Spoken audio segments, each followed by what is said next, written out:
2 बजे से हमारी गाड़ी है कैफियत एक्सप्रेस, इसमें जनरल डिब्बे में चढ़ के हमें जाना है कानपुर से अयोध्या तक। ये ट्रिप बहुत ही सडन बनी है, इसलिए ज़्यादा बातचीत नहीं करेंगे, सीधा यहाँ से निकल रहे हैं क्योंकि टाइम बहुत तेज जा रहा है। फटाफट से जाके जनरल में अपनी सीट पकड़ेंगे, सुबह अयोध्या उतर के वहीं पे सारी चीज़ें बातचीत करेंगे कि क्या प्लान है हमारा, कैसे है, पूरी चीज़ें आपको इस ब्लॉग में देखने को मिलेगी। जय श्री राम दोस्तों, अभी बज चुके हैं रात के 12:30 और 1:45 पे हमारी ट्रेन है और इस ट्रिप पे हम 3 लोग हैं। मैं, मेरे साथ हमारे हर्ष यादव भैया और उधर साहिल भाई थोड़ा दूर हैं, आपको उनसे सुबह भी लाया जाएगा। और अभी यार रात बहुत हो चुकी है, पीछे ऑटो आ रही है, ऑटो के बाद देखते हैं, बहुत देर से ऑटो नहीं मिली है। अब चलते हैं हम लोग स्टेशन की तरफ, देखते हैं हमारी ट्रेन हमें मिल पाती है कि नहीं, जनरल का सफर करना है तो जय श्री राम। फाइनली गाइस हमें ऑटो मिल चुकी है और ठंडी लग रही है बहुत तेज।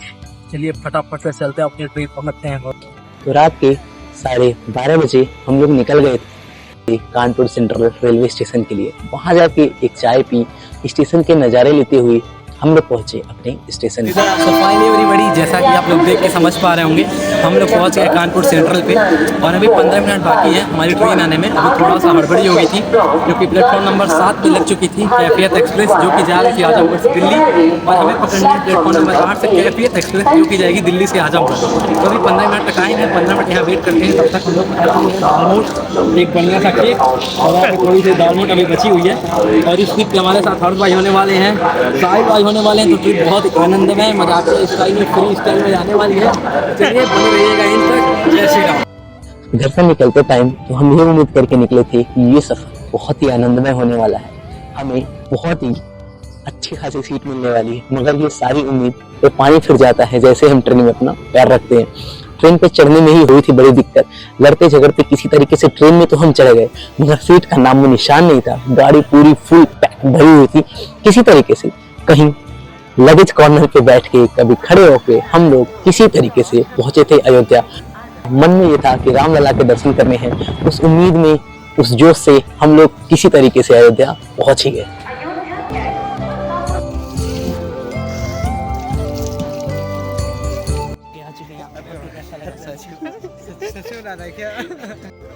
सो हेलो एवरीवन, अभी बज रहे हैं सुबह के 6:30 लगभग 7 और हम लोग मस्त अयोध्या धाम पे पहुंच चुके हैं। आप मेरे सराउंडिंग में देख सकते हैं, ये अयोध्या धाम का मेन स्टेशन है।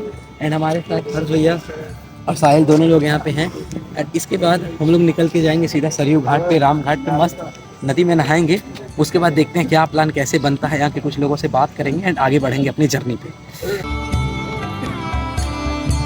अभी सुबह के 7:30 बज रहे हैं और आप लोग देख सकते हैं मस्त अयोध्या धाम के स्टेशन का है, कितना प्यारा लुक है। ऐसा लग रहा है हम लोग मंदिर पहुंच चुके हैं।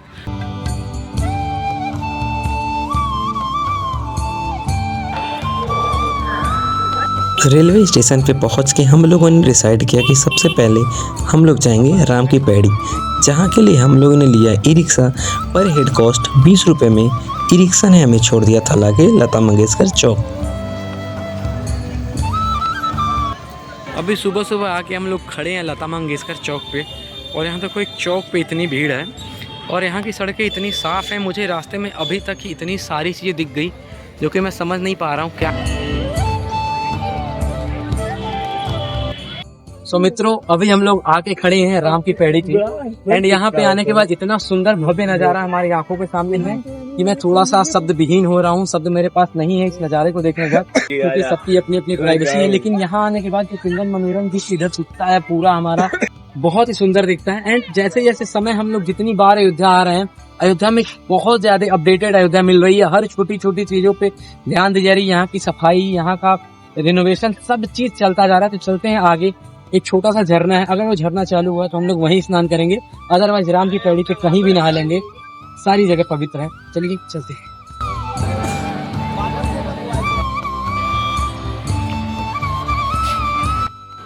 जय श्री राम दोस्तों, अभी पारा लगभग 11 से 12 डिग्री है और यहाँ सरजू मैया का स्नान करते करते यार हालत खराब हो गई।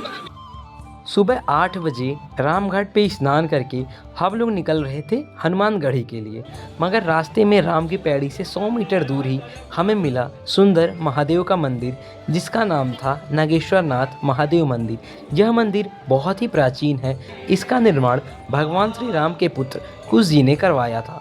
उस मंदिर पे दर्शन करके हम लोग निकलते हैं हनुमानगढ़ी के लिए। हनुमानगढ़ी जाने के लिए आपको फिर से आना होता है लता मंगेशकर चौक पे। वहाँ से 1.5 किलोमीटर चल के पहुँच जाएंगे हनुमानगढ़ी। यहाँ से हनुमानगढ़ी पहुँचने के लिए ऑटो रिक्शा, ई रिक्शा और ई बस की सुविधाएं भी उपलब्ध हैं, मगर हम लोग पैदल ही निकले थे। रामपथ पे बहुत सारी छोटी बड़ी नाश्ते की दुकान है, तो अगर आप लोग सुबह सुबह नाश्ता करना चाहें तो यहाँ से नाश्ता कर सकते हैं, जिसमें एक प्रसिद्ध मौर्य मिष्ठान की दुकान है जहाँ की दही जलेबी भी बहुत प्रसिद्ध है। रामपथ पे घूमते घूमते सुबह करीब 10 बजे के आसपास हम लोग पहुंच जाते हैं हनुमानगढ़ी। हनुमानगढ़ी पहुंचने पे हमें देखने को मिलता है भक्तों की एक लंबी कतार, जो कि प्रतीक्षा कर रही थी श्री हनुमान जी के दर्शन का। हनुमानगढ़ी वही जगह है जहाँ पे कलयुग में हमारे प्रभु श्री हनुमान साक्षात रूप में निवास करते हैं। जब प्रभु श्री राम अपना वनवास पूरा करके लंका पे विजय पाके अयोध्या लौटे थे, प्रभु श्री राम ने यह जगह हनुमान जी को उनके निवास के लिए दी थी और उन्हें वरदान भी दिया था, आज से कोई भी भक्त अगर मुझसे मिलने आएगा तो उसे सबसे पहले प्रभु श्री हनुमान जी के दर्शन करने होंगे। हनुमानगढ़ी पे लड्डू चढ़ाने के लिए भक्तों में एक अलग ही उत्साह देखने को मिलता है। बजरंगबली के पीछे ही स्थित है नरसिंह भगवान का एक प्यारा सा मंदिर। वहाँ पे दर्शन करके आप आ जाते हैं हनुमानगढ़ी से बाहर। यहाँ से बाहर निकलते ही अगर आप चाहें तो किसी भी नाश्ते की दुकान पे रुक के सुबह का नाश्ता कर सकते हैं, अन्यथा आप अपनी यात्रा जारी रख सकते हैं। हम लोग बिना नाश्ता किए ही निकल गए थे राम जन्मभूमि पे प्रभु श्री राम के दर्शन के लिए। ये कॉरिडोर बहुत ही सुंदर बना है।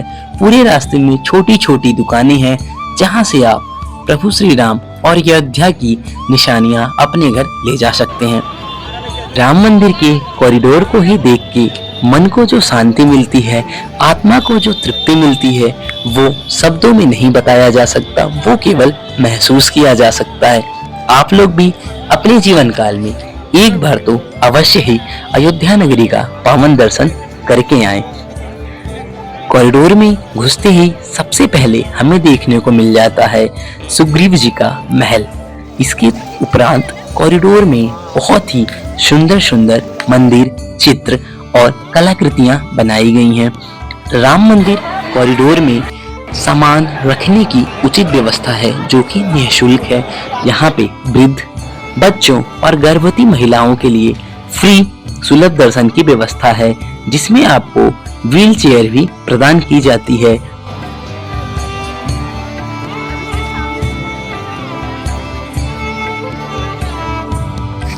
सामान रख के हम लोग चले गए राम मंदिर में दर्शन के लिए। दर्शन बहुत ही सुखद हुआ। दर्शकों की लाइन बहुत लंबी थी, लेकिन मंदिर का अरेंजमेंट कुछ इस प्रकार था कि बहुत आसानी से बहुत जल्दी प्रभु श्री राम के दर्शन हमें मिल गए। दर्शन के उपरांत भक्तजनों के साथ साथ बाहर आए।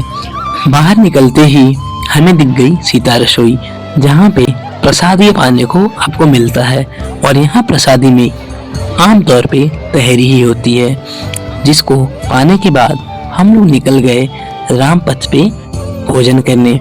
भोजन करने के उपरांत हम लोग ढूंढ रहे थे एक ऐसा मंदिर जो कि 12 महीने आगंतुकों को फ्री में भरपेट भोजन कराता है, जिसका नाम था अमावा मंदिर, जिसको ढूंढने में ही हम लोग को थोड़ा विलम्ब हो गया।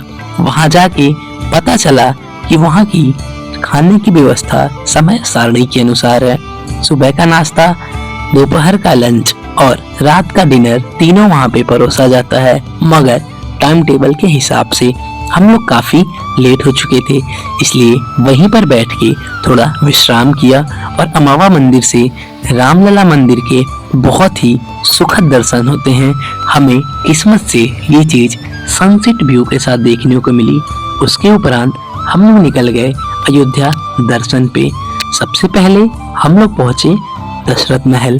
दशरथ महल वो जगह है जहाँ पे प्रभु श्री राम अपने चारों भाइयों के साथ अपने पूरे बचपन काल में खेले कूदे और मनोरंजन किए हैं। वहाँ की महिमा देखने में अलग ही लगती है। जहाँ पे हम जब गए तो भजन चल रहा था।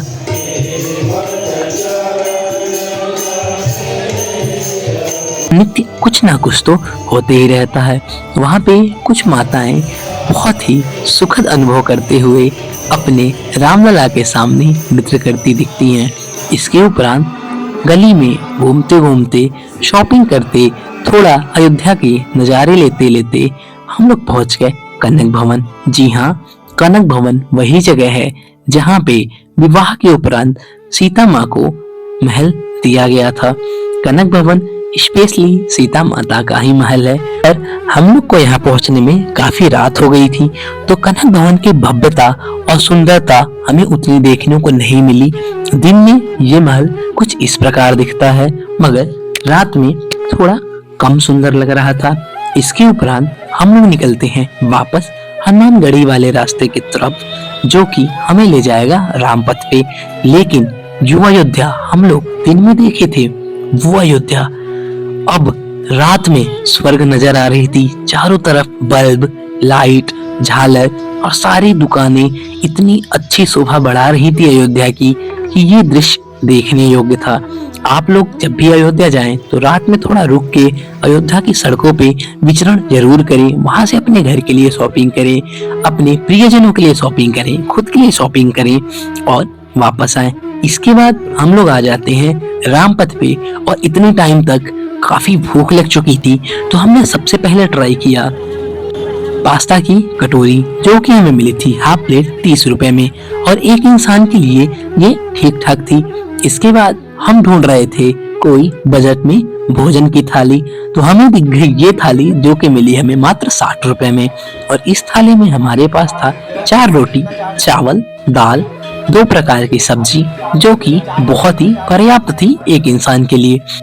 रात्रि भोजन करके हम लोग पैदल पैदल ही अयोध्या के दृश्य देखते देखते आ गए रेलवे स्टेशन। राम जन्मभूमि से रेलवे स्टेशन मात्र 1.5 किलोमीटर है।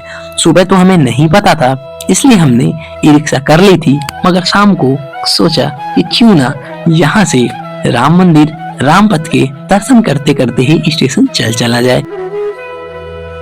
स्टेशन जाके हमने फिर से पी अपनी 1 कप चाय की प्याली और ट्रेन पकड़ के आ गए कानपुर के लिए। कानपुर पहुंचने में हमें बज गए थे 1, इसलिए कानपुर उतरते ही हम लोग फिर से पिए 1 कप चाय की प्याली और आ गए अपने निवास स्थान पे।